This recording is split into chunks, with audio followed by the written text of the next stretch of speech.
Concept number two, momentum. Again, we're going to take a look at what is it, how do we apply it, and what are the results.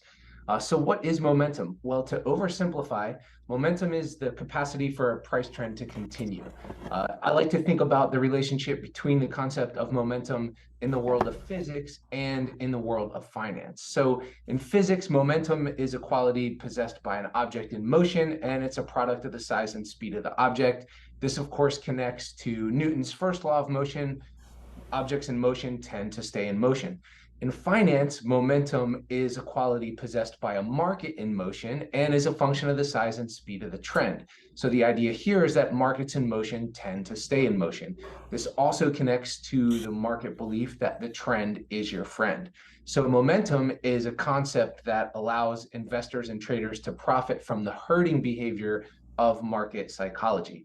And momentum has been tested in the scholarly market literature and is an academically rigorous concept. You can see the research done by any of the authors here, including Ken Long himself and numerous traders in the tortoise community. So how do we apply momentum? Our BMR and monthly momentum-based asset allocation systems are powered by the concept of momentum. And in these systems, momentum helps us in a number of ways. So we use momentum to identify and quantify trends across the world's major markets. Momentum gives us the ability to allocate portfolio assets to the world's best performing markets, which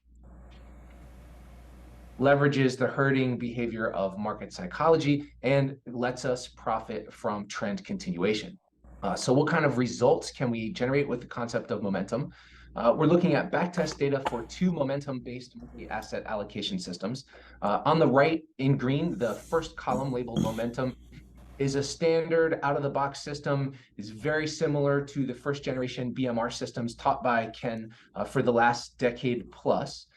The second column in green is a second generation system that adds optional volatility stops and short positions that I've developed over the decade plus of trading these.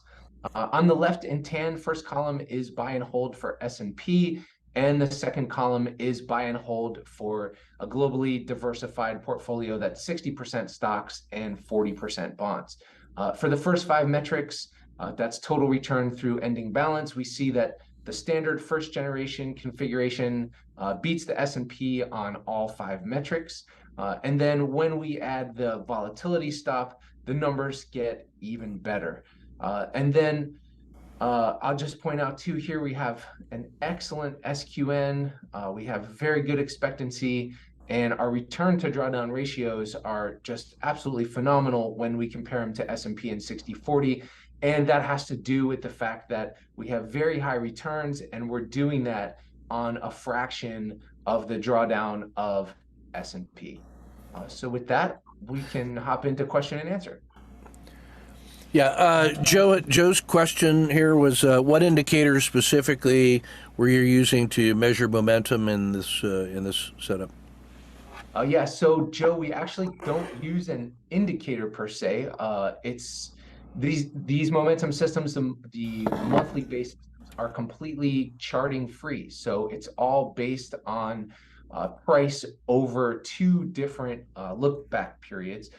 The acronym BMR that Ken created, blended monthly rebalancing, the blended part is us looking at momentum over two different look back periods, blending that together, and then allocating our assets based on the momentum of various potential holdings in a universe or a potential portfolio of instruments that we could invest in. Yeah, so specifically, it's the 70-30 blend of the 3 month and the 6 months. When we looked at every monthly combination between 1 month and 24 months of momentum, and we built a composite relative strength indicator. So relative strength, the way we're constructing it, is a function of the blend of 70% of the 3 month performance and 30% of the 6 month performance, applying to all of the candidates in a portfolio, and then ranking them by the blended performance, and then selecting the top X number of those, and then looking at it to see if it's above the 4-month moving average to determine if it's worth, if it is stable enough to buy it. So if it meets those criteria, you hold it for a month. The details of that are in the downloadable BMR study that's in the Foundations course. And so we're using that that our version of relative strength to capture the idea of momentum. Now, neither in the first column there, he's not using shorts at all, and in the basic version of the blended monthly rebalancing, we're not going short at all. But what we're doing is moving to cash positions when the market conditions are not optimal for going long. Now, what that leads you to is understanding the difference between momentum on the long side and momentum on the short side. And that means that it's walking up the steps and jumping out the window, that the momentum and volatility is not symmetrical. On the way up, you get grinding moves where money is in the winners, and then it rotates among shifting leadership, but still going up. So you end up getting a smoother, grinding, longer-term move, and then periodic, painful, sharp, bearish moves that erase massive quantities of gains in short periods of time. So rules that work on the upside don't necessarily work on the downside. So if you then try to get a blend, what you end up is sub-optimizing, unoptimizing rules that work in both directions marginally. So you, in an effort to try to get symmetrical rules, you end up actually hurting your performance. When it comes to momentum, you need to appreciate the difference in volatility and momentum in bullish markets versus bearish markets. Now, the problem with sideways markets is that it has characteristics of both, and that's why we use the moving average filter to determine if it is directional enough to be able to, and stable enough to use the more conservative growth rules. So I do want to say that. Now, the advantage of the long-term momentum-based systems is that when you do get indications that it's not the growing season, you actually have a signal to fire up your shorter-term volatility-based systems and use them while the season favors volatility. So this is an example of systems that are tradable on their own merits, but also provide information content about the state of the market. And that's one of the reasons that I look at those every day and every week. Even though they are monthly adjustment systems, they also provide ongoing information about the current state of the market, which I can exploit with other trading systems.